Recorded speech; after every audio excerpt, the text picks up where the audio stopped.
स्वर्गीय पिता, हम आपका धन्यवाद करते हैं आपकी आशीषों के लिए। आपने एक बार फिर सुबह के पहर में हमें मौका दिया। हम आपके चरणों में हैं पिताजी। आप अपने वचन के द्वारा हम एक एक से बात करें। पिछले दिनों से प्रभु आप हमसे बात करते आ रहे हैं। अपने वचन की प्रभु गहराई आप हमें समझा रहे हैं। इन दिनों हम परमेश्वर कौन है, वो परमेश्वर के गुण, परमेश्वर का स्वभाव जब सीख रहे हैं पिता, हम आपसे विनती करते हैं आज भी अपना वचन हमें खोल कर दें, ताकि आपका वचन हम एक एक के जीवन में कार्य करे और प्रभु हमारा चाल चलन आपके वचन के अनुसार का हो जाए। आपसे विनती करते हैं पिता, आप हमें सिखाएं। रुकावट डालने वाली हर एक अंधकार का शक्ति को स्वर्ग और पृथ्वी का अधिकार पर यीशु मसीह के नाम में हम आज्ञा देते हैं, हमसे दूर रहें, एक एक जीवन से दूर हो जाएं, सारे बंधन टूट जाएं। आपके हाथ में प्रभु यीशु हम अपने जीवन सौंपते हैं। पवित्र आत्मा हमारी अगुवाई करें। पिता, हमारी प्रार्थना को आपने सुन लिया, धन्यवाद करते हैं। यीशु मसीह के नाम में मांगते हैं, आमीन आमीन। हम जो विषय सीख रहे थे उसी में आगे बढ़ेंगे। आज हम सीखेंगे परमेश्वर कोप करने में धीरजवंत है। जो वचन हमने निर्गमन 34 अध्याय का 6 वचन पढ़ा था, उसी को एक बार फिर हम पढ़ेंगे। निर्गमन 34 अध्याय उसका 6 वचन। निर्गमन 34 अध्याय उसका 6 वचन। यहोवा उसके सामने होकर यूं प्रचार करता हुआ चला, यहोवा यहोवा ईश्वर दयालु और अनुग्रहकारी, कोप करने में धीरजवंत और अति करुणामय और सत्य। हाँ, इधर परमेश्वर स्वयं अपने विषय में प्रचार कर रहा है। वो दयालु है, अनुग्रहकारी है, कोप करने में धीरजवंत है, अति करुणामय है और सत्य है।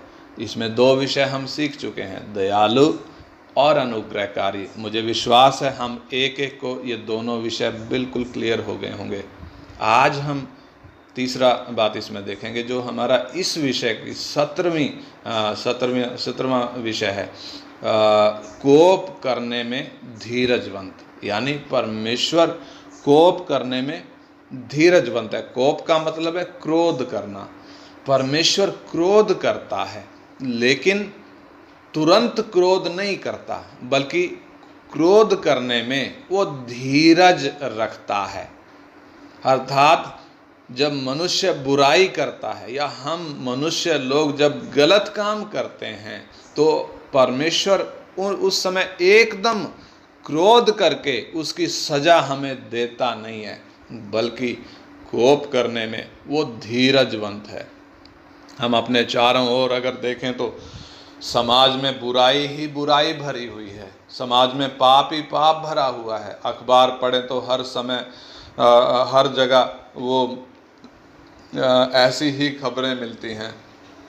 समाचार सुने तो हर चैनल पर यही समाचार आते रहते हैं। कितना पाप भर गया है, कितनी बुराई भर गई है। इंसान के मन में जो भी उत्पन्न हो रहा है, बुरा ही उत्पन्न हो रहा है। मनुष्य बुराई करने से बिल्कुल भी डरता नहीं है। क्यों डरता नहीं है?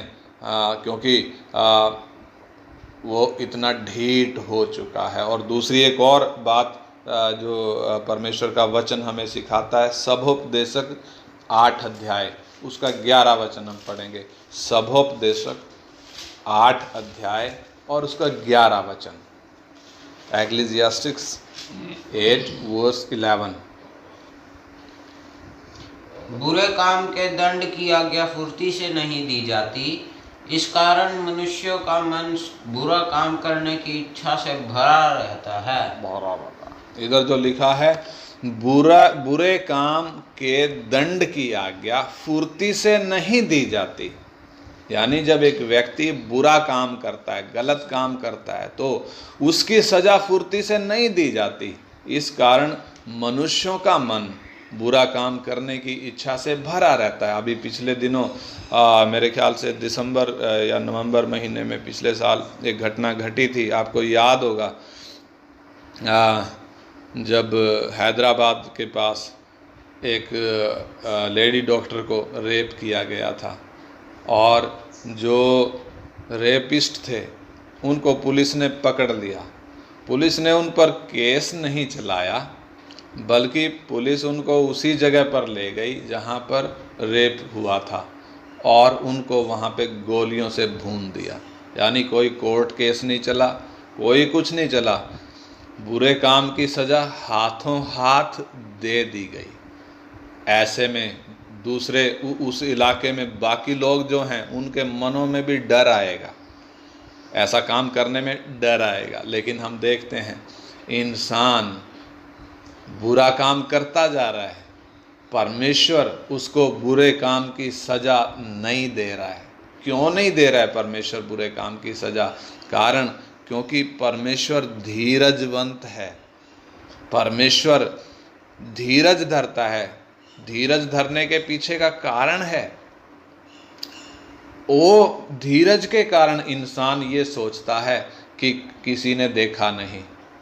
कितनी भी चोरी कर लो, कितना भी पाप कर लो, कितना भी बुरा काम कर लो, कितना भी हेरा फेरी कर लो, कोई देख नहीं रहा। सोचते हैं मनुष्यों से छिपा लिया, सोचते हैं कोई और भी देख नहीं रहा। टैक्स चोरी करते हैं, बिजली चोरी करते हैं, सोचते हैं किसी ने नहीं देखा। लेकिन सर्वज्ञानी परमेश्वर से हम कुछ भी छिपा नहीं सकते। और परमेश्वर तुरंत सजा क्यों नहीं दे रहा, उसके पीछे का कारण क्या है? अगर परमेश्वर तुरंत सजा दे तो इंसान फिर ऐसी गलती करने से डरेगा। लेकिन परमेश्वर तुरंत सजा इसलिए नहीं दे रहा है क्योंकि एक व्यक्ति जब गलती करता है, परमेश्वर उसको उस गलती को सुधारने का मौका देता है। परमेश्वर मौका देता है ताकि ये व्यक्ति अपनी गलती का एहसास करे और इस गलती से फिरे और मन फिराए। यदि परमेश्वर उस चोरी की सज़ा या उस रेप की सज़ा या उस गलती की या उस पाप की सज़ा तुरंत दे दे, फिर लोग डरेंगे। लेकिन परमेश्वर धीरजवंत होने के कारण हर बुराई की सज़ा तुरंत नहीं देता। इस कारण लोगों को लगता है कि कितना भी पाप कर लो कोई नहीं देखता, कोई सज़ा नहीं मिलती। और कानून भी अगर हमें पकड़ेगा तो कानून में भी बतेरे छेद हैं, उधर से भी हम पैसे देकर छूट जाएंगे। इसलिए मनुष्य पाप में मज़ा कर रहा है। हम जो विश्वासी हैं, हम अपने जीवन को देखें, कितनी बातों में हम भी लापरवाही करते हैं। लापरवाही करने के कारण ऐसे काम कर देते हैं जो वचन के अनुसार नहीं है, जो किसी भी रीति से उचित नहीं कहे जा सकते। यदि परमेश्वर हमारी एक एक गलती का हिसाब तुरंत ले तो हम उसकी उपस्थिति में बने नहीं रह पाएंगे। लेकिन वो क्रोध करने में धीरजवंत होने के कारण हम आज तक उसके अनुग्रह में बने हुए हैं। अगर वो हमारे कामों का तुरंत हिसाब हमसे ले, वो हमें उठाकर फेंक देगा। लेकिन परमेश्वर यदि धीरजवंत ना होता, हमारे कामों के कारण कब का हमें उठाकर फेंक चुका होता, कब का फेंक चुका होता। परंतु यह हमारा सौभाग्य है कि परमेश्वर ने हमें फेंका नहीं। क्यों? क्योंकि वो धीरज रखता है, क्रोध तुरंत नहीं करता, धीरज रखता है। हमारी गलती के समय में भी वो चाहता है कि हम इस गलती का एहसास करें। वो चाहता है हम इस गलती से मन फिराएं, इस गलती से हम पछताएं और आगे को ये गलती ना दोहराएं। इसलिए परमेश्वर मौका देता है, क्योंकि वो नहीं चाहता कोई भी नाश हो जाए। परमेश्वर कभी नहीं चाहता एक व्यक्ति नाश हो जाए, बल्कि एक व्यक्ति की गलती करने के बाद परमेश्वर उसको अपनी गलती सुधारने का पूरा मौका देता है। गलती को एहसास करने का, मन फिराने का पूरा मौका देता है। दूसरा पत्रस 3 अध्याय का 9 वचन पढ़ें। दूसरा पत्रस 3 अध्याय का 9 वचन। दूसरा पत्रस 3 अध्याय उसका 9 वचन हम पढ़ेंगे। प्रभु अपनी प्रतिज्ञा के विषय में देर नहीं करता, जैसी देर कुछ लोग समझते हैं, पर तुम्हारे विषय में धीरज धरता है और नहीं चाहता कि कोई नष्ट हो, वरन यह है कि सबको मन फिराव का अवसर मिले। इधर जो बात लिखी है वचन में लिखा है, पर तुम्हारे विषय में धीरज धरता है और नहीं चाहता कि कोई नाश हो, वरन यह कि सबको मन फिराव का अवसर मिले। इससे हम अपने परमेश्वर के उस सिद्धांत को समझ सकते हैं, परमेश्वर के उस स्वभाव को समझ सकते हैं। वास्तव में वो धीरजवंत है, क्योंकि वो नहीं चाहता कोई भी नाश हो जाए। अगर परमेश्वर हर एक काम की सज़ा तुरंत ले तो कोई ठहर नहीं पाएगा, कोई स्वर्ग में जा नहीं पाएगा, कोई परमेश्वर के करीब आ नहीं पाएगा, क्योंकि मनुष्य बार बार गलती करता है, बार बार गलती करता है। जब हमने नूह के टाइम में देखा, नूह के टाइम में क्या था, परमेश्वर ने देखा कि मनुष्य के मन में जो भी उत्पन्न हो रहा है बुराई उत्पन्न हो रहा है। उधर लिखा है परमेश्वर मनुष्य को बनाने से पछताया और परमेश्वर ने इरादा कर लिया कि मैं जल प्रलय लाकर सारी मानव जाति को नष्ट कर दूंगा, और परमेश्वर ने वैसा कर भी दिया। लेकिन वैसा करने के बाद भी परमेश्वर खुश नहीं है। क्यों खुश नहीं है? हे इंसान, मैंने तुझे इसलिए बनाया था, मैंने तुझे इसलिए बनाया था कि मैं तुझे बर्बाद करूं। इसलिए पिछले दिनों हम पढ़ रहे थे कि परमेश्वर किसी पापी के मरने से खुश नहीं होता है, बल्कि परमेश्वर इस बात से खुश होता है कि पापी अपने पाप से फिरे, पापी अपने पाप से फिरकर अपनी गलती का एहसास करे और परमेश्वर की ओर मुड़े। परमेश्वर उस बात से खुश होता है, इसलिए वो नहीं चाहता कि कोई भी नाश हो। परमेश्वर नहीं चाहता कोई भी व्यक्ति अपने पापों में मरे, बल्कि परमेश्वर की इच्छा है कि हर व्यक्ति पाप से छुटकारा पाकर परमेश्वर की ओर फिरे। सबको वो मन फिराने का बराबर अवसर देता है। हालेलुया। हम पढ़ेंगे और आगे वचन पढ़ेंगे, इफिसी 4 अध्याय उसका 23 वचन से पढ़ेंगे। इफिसी 4 अध्याय का 23 वचन। जब हम गलती करते हैं, परमेश्वर सजा तो नहीं देता, लेकिन करता क्या है, होता क्या है। इफिसी 4 अध्याय उसका 32 वचन से 23 वचन से 23। और अपने मन के आत्मिक स्वभाव में नए बनते जाओ और नए मनुष्यत्व को पहन लो, जो परमेश्वर के अनुरूप सत्य की धार्मिकता और पवित्रता में सृजा गया है। इस कारण झूठ बोलना छोड़कर हर एक अपने पड़ोसी से सच बोले, क्योंकि हम आपस में एक दूसरे के अंग हैं। क्रोध तो करो पर पाप मत करो। सूर्यास्त होने तक तुम्हारा क्रोध न रहे और न शैतान को अवसर दो। चोरी करने वाला फिर चोरी न करे, वरन भले काम करने में अपने हाथों से परिश्रम करे, इसलिए कि जिसे प्रयोजन हो उसे देने को उसके पास कुछ हो। कोई गंदी बात तुम्हारे मुंह से ना निकले, पर आवश्यकता के अनुसार वही निकले जो उन्नति के लिए उत्तम हो, ताकि उससे सुनने वालों पर अनुग्रह हो।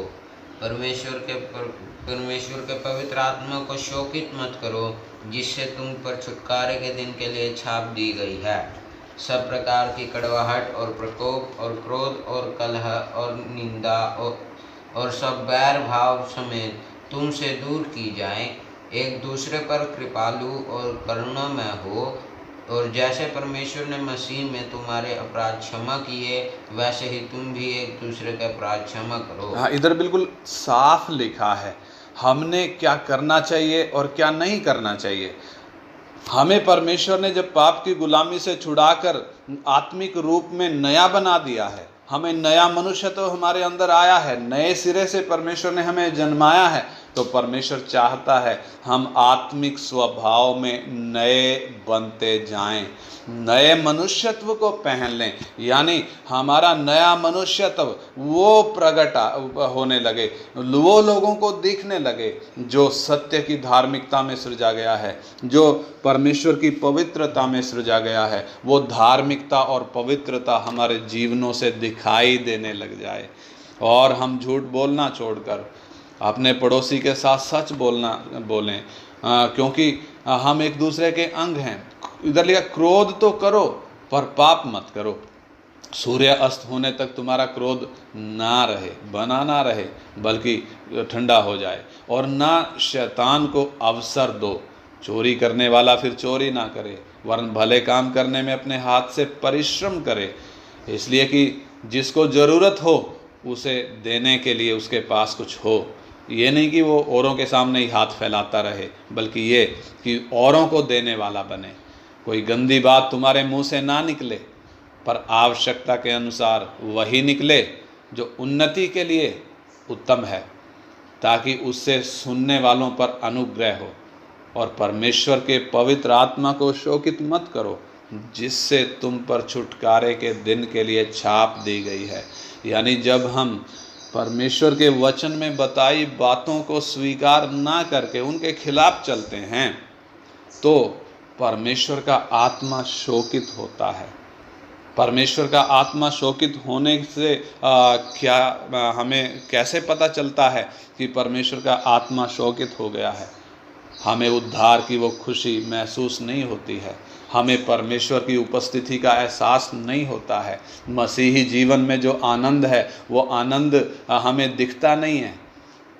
मसीही जीवन में जो सच्ची शांति है वो सच्ची शांति का अनुभव हम अपने मन में महसूस नहीं कर पाते हैं। इससे हम अंदाज़ा लगा सकते हैं परमेश्वर के आत्मा को हमने शोकित कर दिया। किस बात से? उन कामों से जिनसे परमेश्वर खुश नहीं होता है, जिनको परमेश्वर ने अपने वचन में लिख कर दिया है कि तुम ऐसे काम ना करो। चोरी करने वाला फिर चोरी नहीं, ये बहुत सारे वचन परमेश्वर ने हमें लिख कर दिए हैं ताकि हम उनमें से एक काम भी ना करें, बल्कि वो करें जो परमेश्वर चाहता है।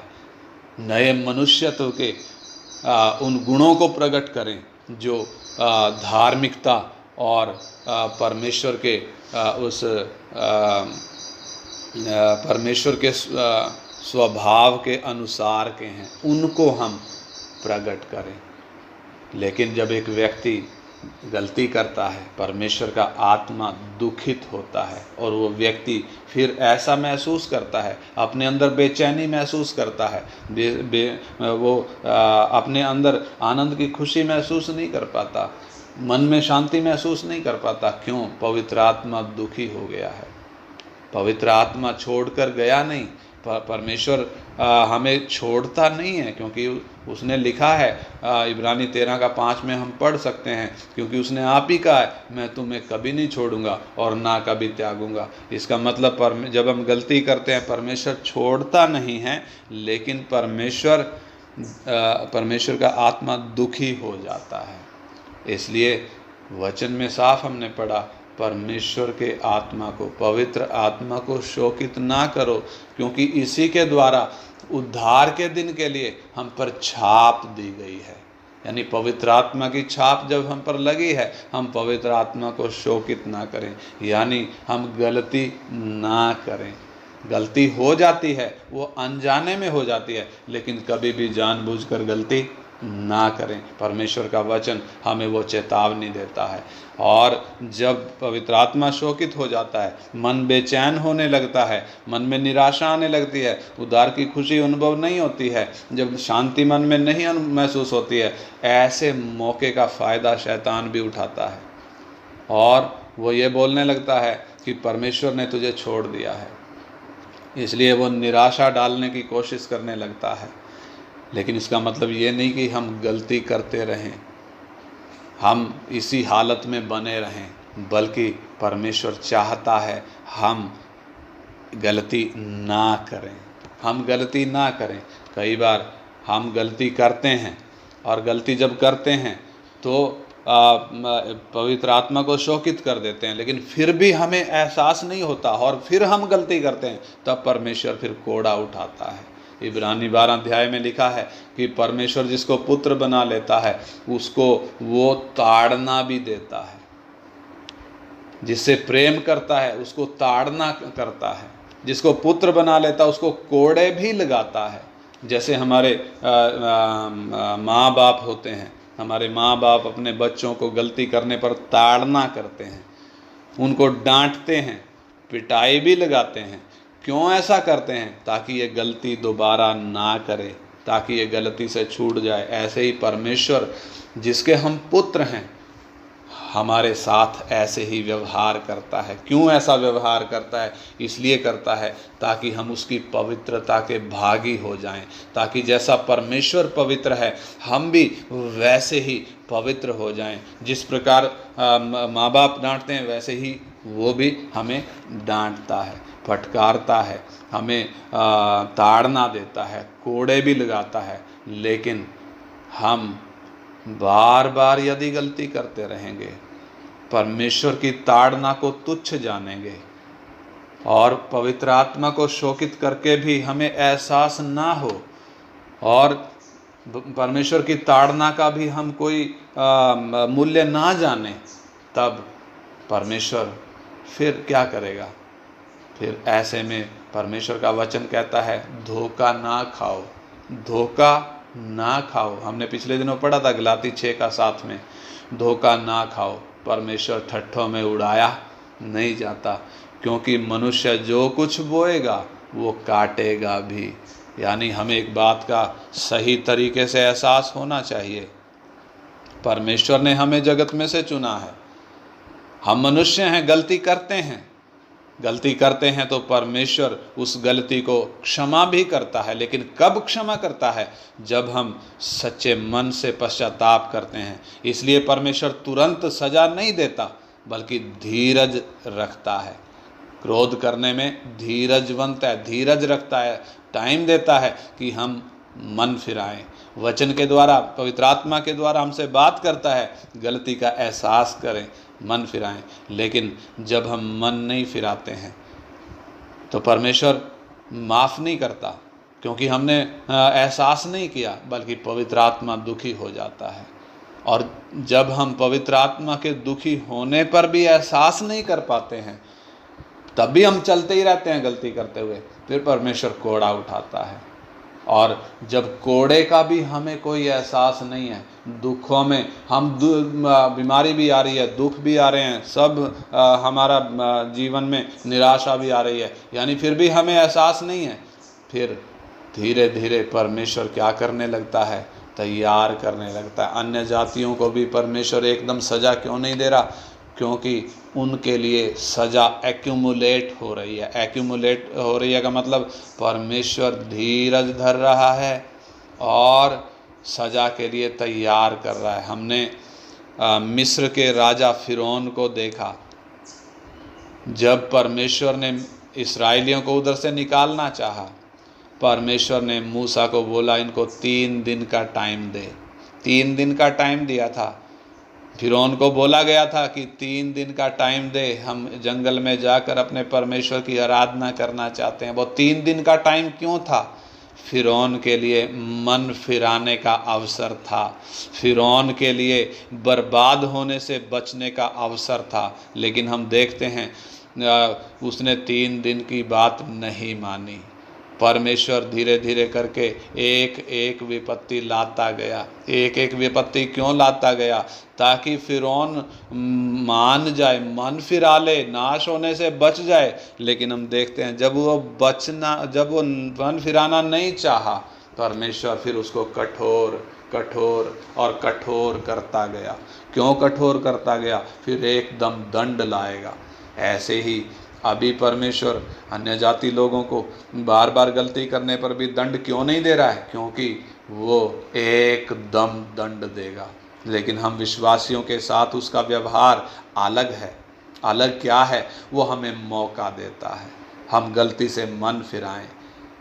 लेकिन हम ऐसा ना समझें कि हमें गलती की सज़ा नहीं मिली है तो परमेश्वर ने देखा नहीं, या परमेश्वर इसको काउंट नहीं कर रहा है, इसको गिनती में नहीं ले रहा है। परमेश्वर हमारे हर एक सोच को, हमारे मन में उत्पन्न होने वाले विचार को भी वो हिसाब में लेता है। हम सोचते क्या हैं, हमारी सोच के हिसाब से परमेश्वर हमारे साथ व्यवहार करता है। भजन संहिता 50 अध्याय हम निकालें। भजन संहिता 50 अध्याय का हम पढ़ें। भजन संहिता 50 अध्याय का उसका हम पढ़ें 16 से पढ़ें, 16 से 50 का 16 से। परंतु दुष्ट से परमेश्वर कहता है, तुझे मेरी विधियों का वर्णन करने से क्या काम? तू मेरी वाचा की चर्चा क्यों करता है? तू तो शिक्षा से बैर करता और मेरे वचन को तुच्छ जानता है। तब जब तूने चोर को देखा तब उसकी संगति से प्रसन्न हुआ और पर स्त्री गामियों के साथ भागी हुआ। तूने अपना मुंह बुराई करने के लिए खोला और तेरी जीभ छल की बातें गढ़ती है। तू बैठा हुआ अपने भाई के विरुद्ध बोलता और अपने सगे भाई की चुगली खाता है। यह काम तूने किया और मैं चुप रहा, इसलिए तूने समझ लिया कि परमेश्वर बिल्कुल मेरे समान है। परंतु मैं तुझे समझाऊंगा और तेरी आँखों के सामने सब कुछ अलग अलग दिखाऊंगा। हे परमेश्वर को भूलने वालों, यह बात भली भांति समझ लो। कहीं ऐसा न हो कि मैं तुम्हें फाड़ डालूं और कोई छुड़ाने वाला ना हो। धन्यवाद के बलिदान का चढ़ाने वाला मेरी महिमा करता है और जो अपना चरित्र उत्तम रखता है उसको मैं परमेश्वर का किया हुआ उद्धार दिखाऊंगा। हाँ, इधर लास्ट वचन में साफ लिखा है, धन्यवाद का बलिदान चढ़ाने वाला मेरी महिमा करता है और जो अपना चरित्र उत्तम रखता है, जो अपना चरित्र उत्तम रखता है उसको मैं परमेश्वर का किया हुआ उद्धार दिखाऊंगा। लेकिन दूसरी तरफ कहता है, हे ईश्वर को भूलने वालों, हे परमेश्वर को भूलने वालों, ये बात भली भांति समझ लो, कहीं ऐसा ना हो कि मैं तुम्हें फाड़ डालूं और कोई छुड़ाने वाला ना हो। 21 में लिखा है, तूने ये काम किया लेकिन मैं चुप रहा और तूने समझ लिया, इसलिए तूने समझ लिया कि परमेश्वर बिल्कुल मेरे समान है। परंतु मैं तुझे समझाऊंगा और तेरी आंखों के सामने सब कुछ अलग अलग दिखाऊंगा। यानी परमेश्वर चेतावनी दे रहा है। परमेश्वर, जब एक व्यक्ति गलती करता है तो परमेश्वर चुप रहता है। परमेश्वर चुप रहता है। क्यों चुप रहता है? हमने देखा, वो चुप इसलिए रहता है क्योंकि गलती करने का एहसास हमें हो जाए, हमें माफ़ी मांगने का अवसर मिले, हमें मन फिराने का अवसर मिले, क्योंकि परमेश्वर नहीं चाहता कि कोई भी नाश हो जाए। हमने वो बात देखी। लेकिन जब एक व्यक्ति गलती करता है, परमेश्वर चुप रहता, फिर वो गलती करता है और ये समझता है कि नहीं, परमेश्वर तो देखता ही नहीं है। इसलिए तूने समझ लिया कि परमेश्वर बिल्कुल मेरे समान है, परंतु मैं तुझे समझाऊंगा। यानी परमेश्वर कभी भी बर्दाश्त नहीं करता कि एक व्यक्ति गलती करे और उसका एहसास ना करे। लेकिन परमेश्वर का धन्यवाद हो, परमेश्वर ने हमें लिख कर दिया है, जब एक व्यक्ति गलती करता है और मान लेता है और उसको छोड़ने के लिए पूरा समर्पण करता है, सच्चे मन से पश्चाताप करता है, तो परमेश्वर उसको माफ़ करने में विश्वास योग्य और धर्मी है।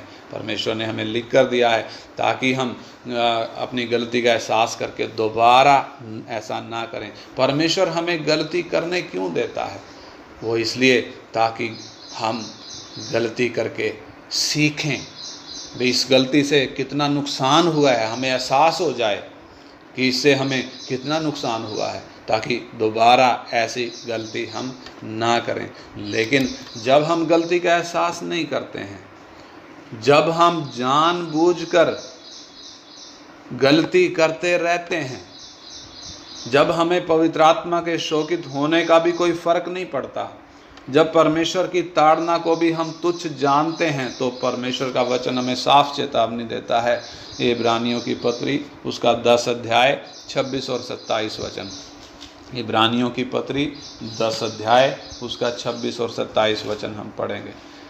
इब्रानियों की पत्री 10 अध्याय 26 और 27 वचन। क्योंकि सच्चाई की पहचान प्राप्त करने के बाद यदि हम जानबूझकर पाप करते रहें तो पापों के लिए फिर कोई बलिदान बाकी नहीं।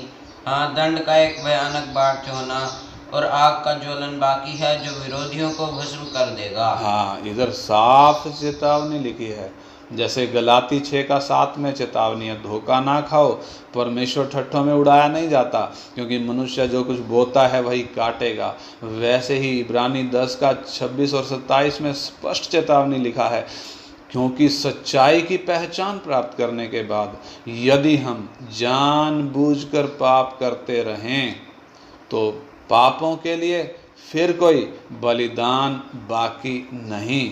हाँ, दंड का एक भयानक बाढ़ जो होना और आग का एक जलना बाकी है, जो विरोधियों को भस्म कर देगा। कौन विरोधी? जो बार बार गलती करते, जानबूझकर गलती करते, परमेश्वर के वचन का विरोध करते, उसके खिलाफ चलते हैं, परमेश्वर उनको भस्म कर देगा। ये चेतावनी ये अन्य जातियों के लिए चेतावनी नहीं है, ये चेतावनी विश्वासियों के लिए है। कौन से विश्वासी? सच्चाई की पहचान प्राप्त करके भी जानबूझकर गलती करते हैं। व्यवस्था में हमने देखा, व्यवस्था में बलिदानों का जिक्र था। जब एक व्यक्ति गलती करता था, पाप करता था, तो बलिदान चढ़ाया जाता था, लेकिन जानबूझकर किए जाने वाले पाप के लिए कोई बलिदान नहीं था। जानबूझकर किए जाने वाले पाप को कभी परमेश्वर क्षमा नहीं करेगा।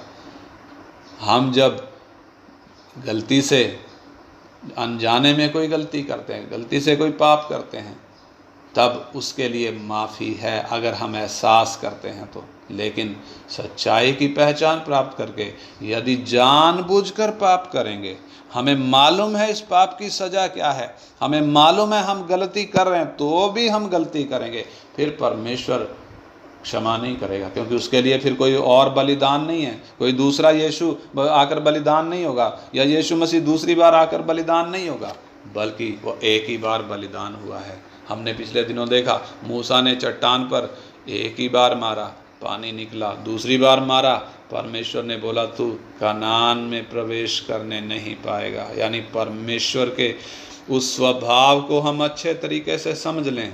एक तरफ हम जब बोलते हैं परमेश्वर क्रोध करने में धीरजवंत है, ठीक है, परमेश्वर क्रोध करने में धीरजवंत है, लेकिन हम उसका दूसरा पहलू भी समझ लें।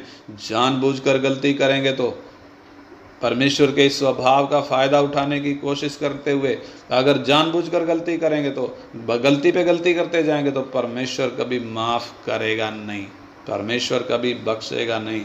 हाँ, परमेश्वर धीरज धरता है।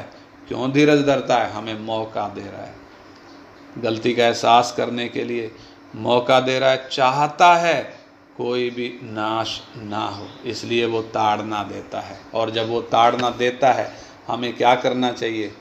भजन संहिता 30:5 पढ़ें। भजन संहिता 30:5।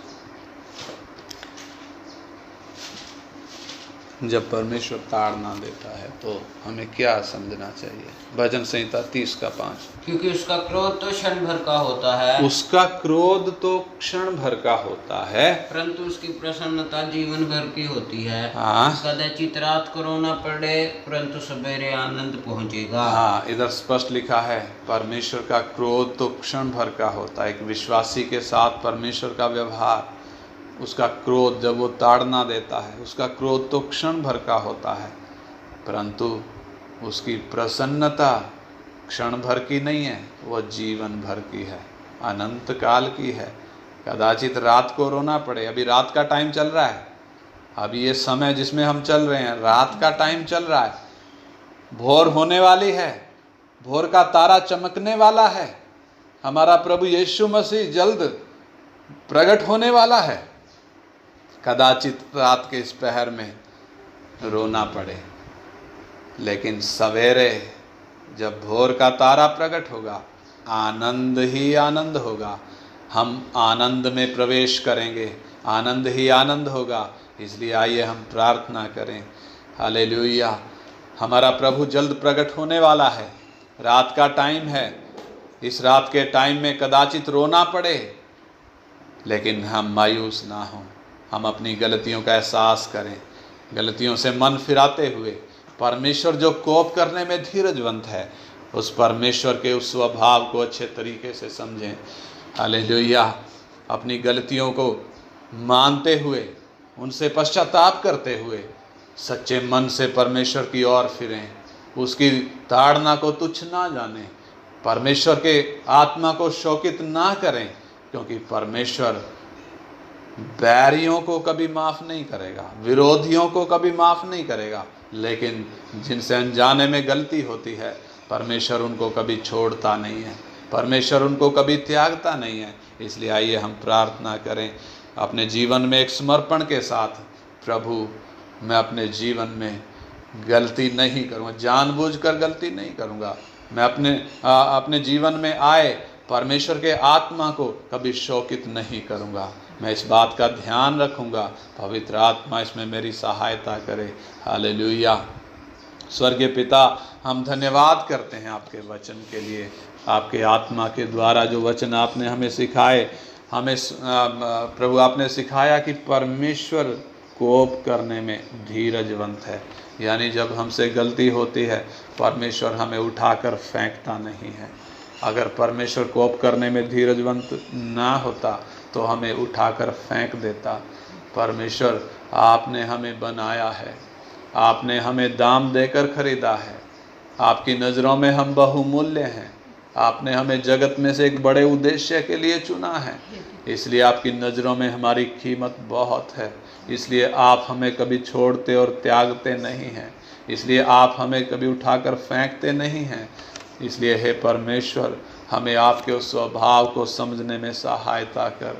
जानबूझकर गलती करने का मौका ना हो प्रभु।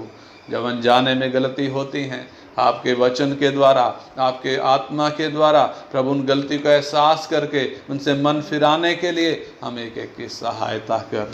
जानबूझकर कोई भी पाप करता ना रहे, बल्कि इन दिनों में सरगर्म हो जाए, इन दिनों में वचन के प्रकाश में चलने लग जाए। प्रभु, हमारी एक एक की आप सहायता करें।